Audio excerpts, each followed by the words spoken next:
Hello student, welcome to my another video. तो इस video में बात कर रहे हैं क्वेश्चन नंबर 9 की, जो कि इस एक्सरसाइज का लास्ट क्वेश्चन है एंड काफ़ी इजी है।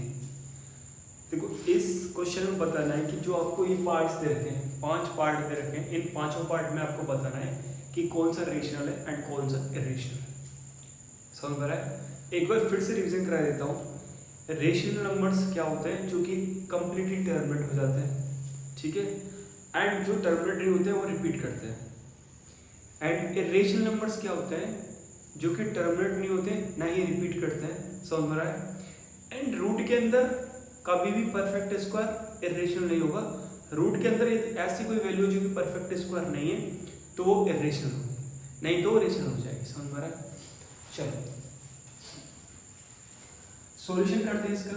देखो, जो फर्स्ट पार्ट दे रखा है, यहाँ लिखा है √23, ठीक है। अब देखो 23 तो प्राइम नंबर है, इसका मतलब परफेक्ट स्क्वायर तो नहीं है, इसलिए क्या होगा? ये इरेशनल। क्या होगा बेटा? इरेशनल, ठीक है। अब सेकंड पार्ट देखो, रूट के अंदर 225 लिखा है एंड 225 जो होता है वो 15 का स्क्वायर होता है। किसका होता है? 15 का स्क्वायर। इसलिए मैं इसको क्या लिख सकता हूँ? 15। क्या लिख सकता हूँ? 15। एंड 15 क्या होता है? Rational number. क्या होता है?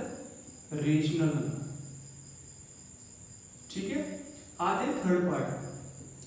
थर्ड पार्ट में देखा आपको 0.3796। देखो डैश नहीं दे रखा है, इसका मतलब ये पूरी तरह से टर्मिनेट हो चुका है। क्या हो गया?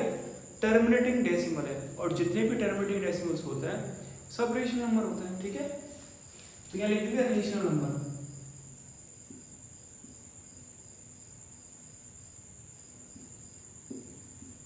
ठीक है। अब इसका फोर्थ पार्ट देख लो। फोर्थ पार्ट में लिखा है 7.478 एंड 478 फिर डेटेड है। अभी आप इसको ध्यान से देखो, 478 के बाद फिर रिपीट किया इसने 478। इसका मतलब आप इसे और कैसे लिख सकते हो?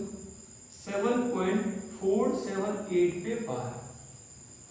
तो मैंने क्या बोला था आपका? जो नंबर कंप्लीटली टर्मिनेट नहीं होते हैं लेकिन रिपीट करते हैं, ठीक है, नॉट टर्मिनेटिंग बट रिपीटिंग, वो भी क्या होते हैं? रेशनल नंबर होता है।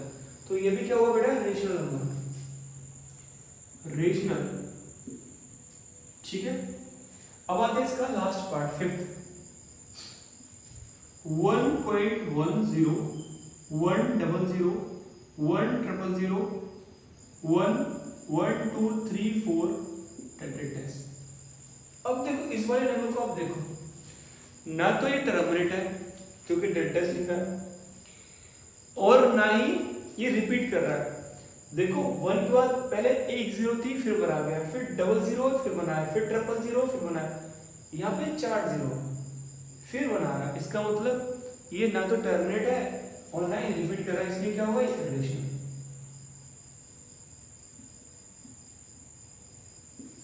होप कर रहा हूँ ये जो लास्ट क्वेश्चन है काफी अच्छा क्वेश्चन था, अच्छे से समझ में आ गया होगा।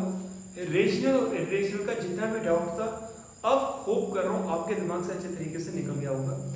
यानी कि क्या टर्मिनेटिंग होता है, क्या टर्मिनेटिंग डेसिमल्स होते हैं, नॉन टर्मिनेटिंग क्या होता है, रेशनल का क्या कंसेप्ट है। रेशनल को काफी तुम सिर्फ इतना ही जानते हो कि रेशनल नंबर क्या होता है? P/Q फॉर्म होता है, बस दैट्स ऑल, ठीक है। एंड इरेशनल नंबर में आप ये जानते हो जो रियल नंबर रेशनल नहीं होते वो इरेशनल्स होता है। लेकिन अभी तुमने यहाँ पढ़ा है कि रेशनल के लिए वो टर्मिनेटिंग होना चाहिए, या फिर टर्मिनेटिंग नहीं है तो रिपीटिंग होना चाहिए। अब इरेशनल के लिए तुमने एक कंसेप्ट पढ़ लिया है कि वो ना तो टर्मिनेट होना चाहिए ना ही रिपीट होना चाहिए। तो मेरे हिसाब से आप नॉलेज रेशनल और इरेशनल के टॉपिक में अच्छी तरीके से आपको मिल गई होगी। मिलते हैं नेक्स्ट वीडियो में नेक्स्ट एक्सरसाइज के साथ, यानी कि ये लेक्चर सब कल पढ़ाएंगे, ठीक है।